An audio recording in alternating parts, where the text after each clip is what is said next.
dapat pag mga ganitong, alam mo nang kanina ka pang nag-ride, tapos medyo tinatamaan ka na ng pagod, mindset mo, kakaumpisa lang ng ride. Ano lang yung kanina, warm up. Ilang oras sa warm up, sira ulo.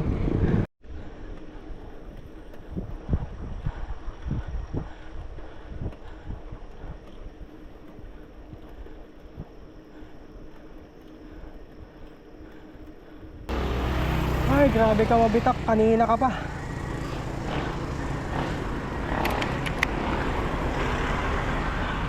Ay love, mabitak. Nasa ano din 20 minutes o 15 to 20. Inahon natin, kanina pa. Ah, 40 minutes yun. 14 minutes? 40. Eh, 40? Oo. 40 minutes tayo umahon? Tang... Oo, ano, kanina pa yun.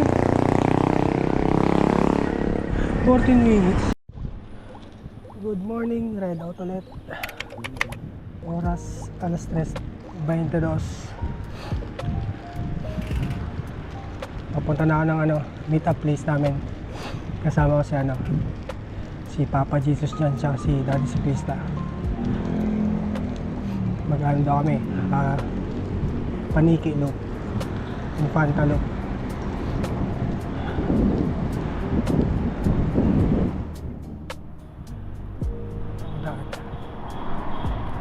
So hindi pa sure kung matutuloy yung Paniki Loop mamaya or hanggang Jariel's Peak lang. Depende sa depende sa mangyayari mamaya kung kaya pa ng energy. Kasi mga puyat pa naman pasaway. Kung kailan may long ride, sana grupo yan. Ang immortal Wait na ako. At magkakasama na kami ni Kuya Papa Jesus dyan at ni Kuya Jojo. As usual, tamang kwentuhan lang, kamustahan, bago mapagod.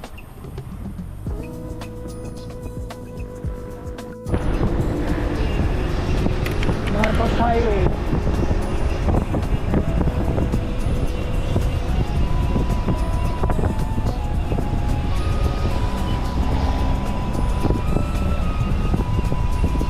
Sarap lumusong.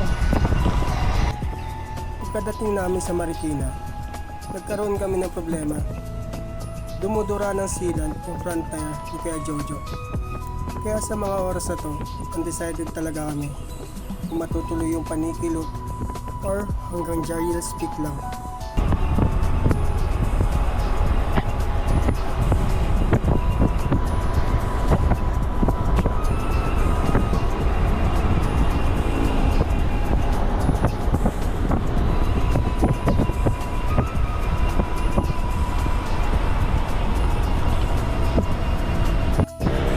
Boso.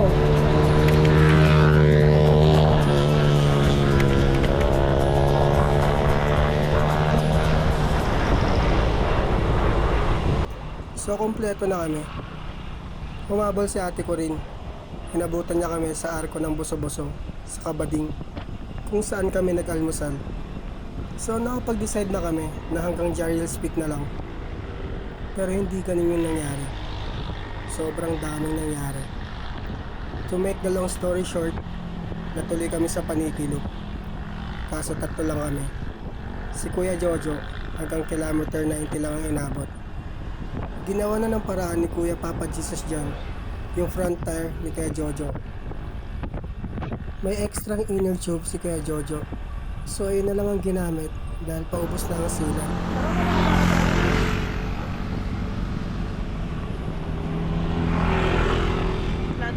Nagbabike dito, pag binati mo, hindi ka babalik. At after nun, minalas na naman. Yung rear tire naman ni Kuya Jojo, ina-flat.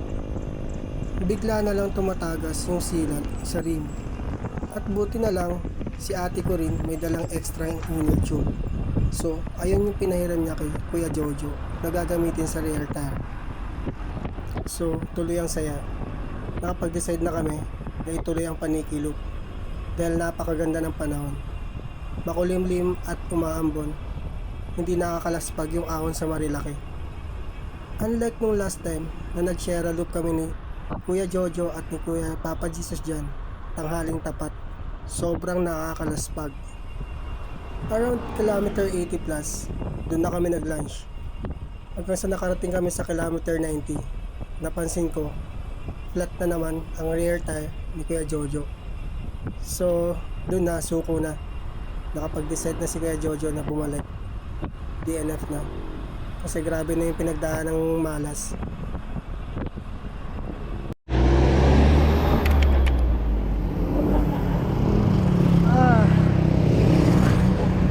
Yun na nga. Nabawasan ng isa.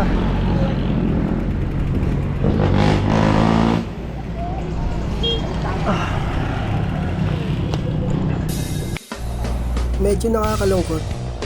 Pero sabi nga nila, kasama sa ride yan. Kaya tuloy ang laban. Tuloy sa panikilok. Doon ako'y nabantayan. Nakusab na ang akong sinultihan. Sagol ng in English like whatever and where. Sa kanya nakailat ka. Tingnan ko sa imong friends. Nagibaut ko no badoy ang Bisayang Pinunan. Nagibaut imong balibo kung makarungog na. Pulog sa masagugma.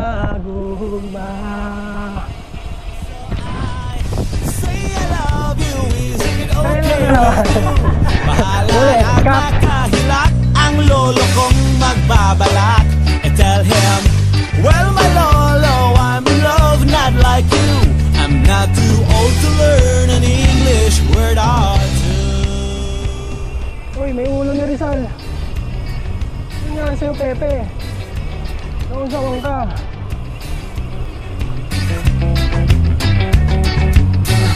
Nagkuyog ta sa sinihan. Ang masasabi ko lang sa ride na to, sobrang hirap, pero sulit yung view. Halos lahat naman ng long ride ganun, pero kakaiba tong panikilok. Para siyang training na pag natapos mo, parang nag-level up. Hindi lang ang mental toughness mo, pati na rin ang endurance mo.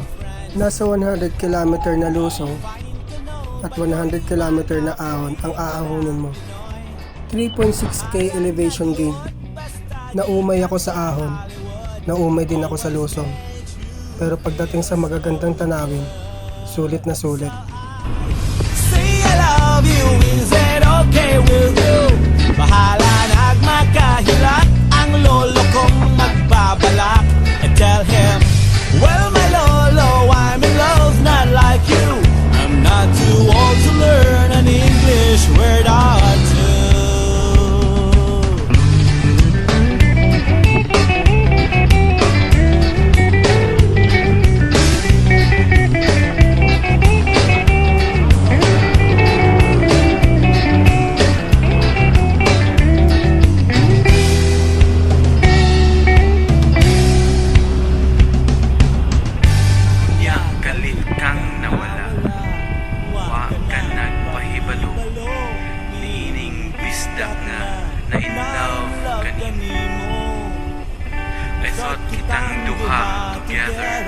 Forever.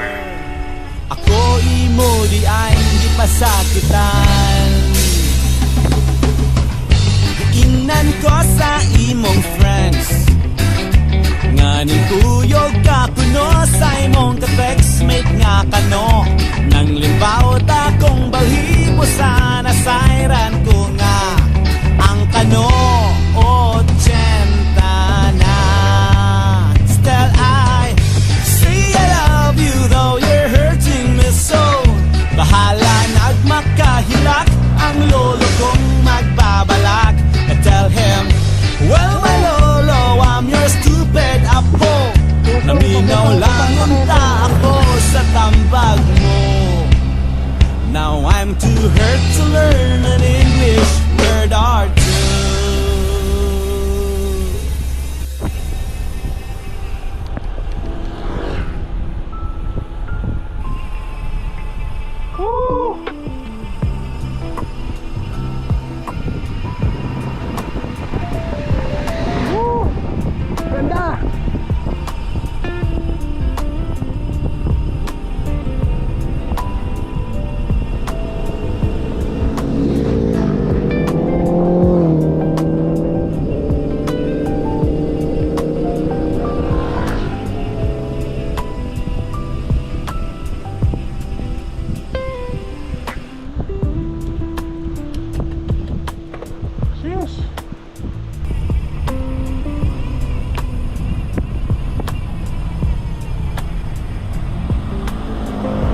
Another matakit na lusong.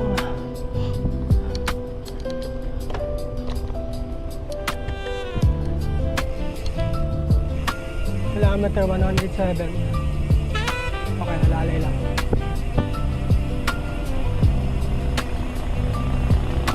Nalalay lang.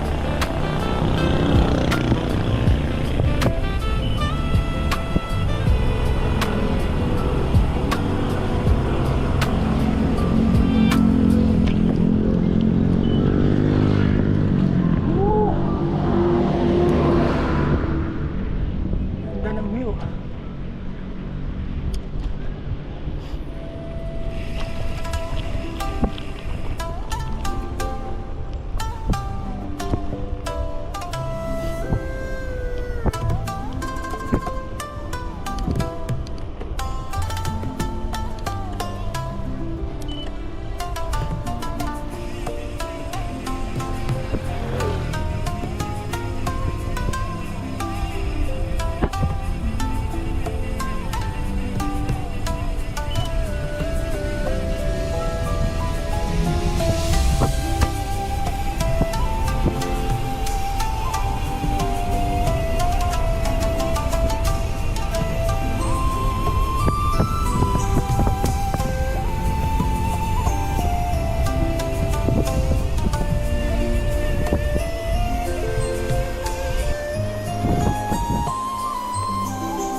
ng view.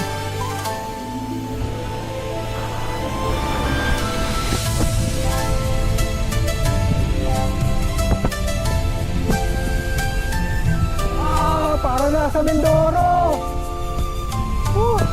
Naalala ko pag nakasakay kami sa barko tapos dadaan ng Mindoro. Ganyan yung view.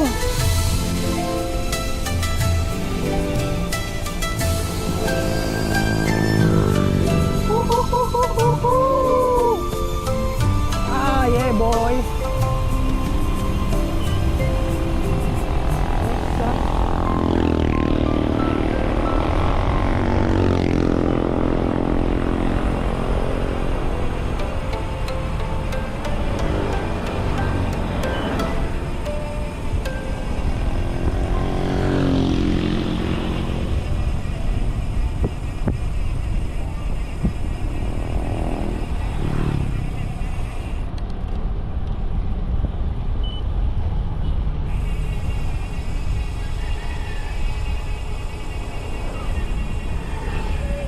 Ingat!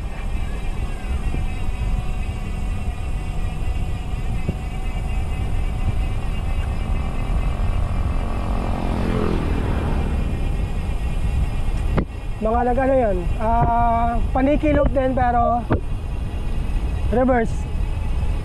So sakto lang, same na kami na kalahati na ng distansya na pupuntahan.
Point, romantic campsite.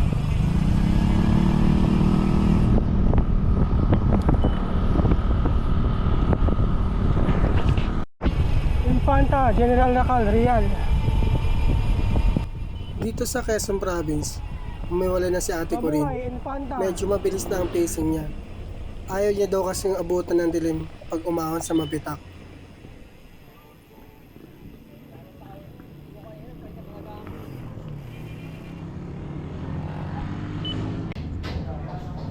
$7.20 Pami Laguna. Dinner muna kami.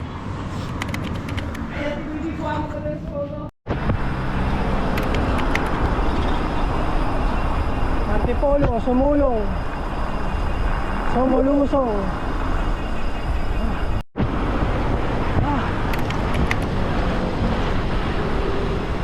Nakauwi din.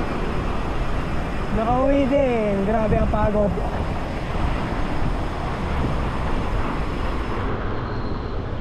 Ah.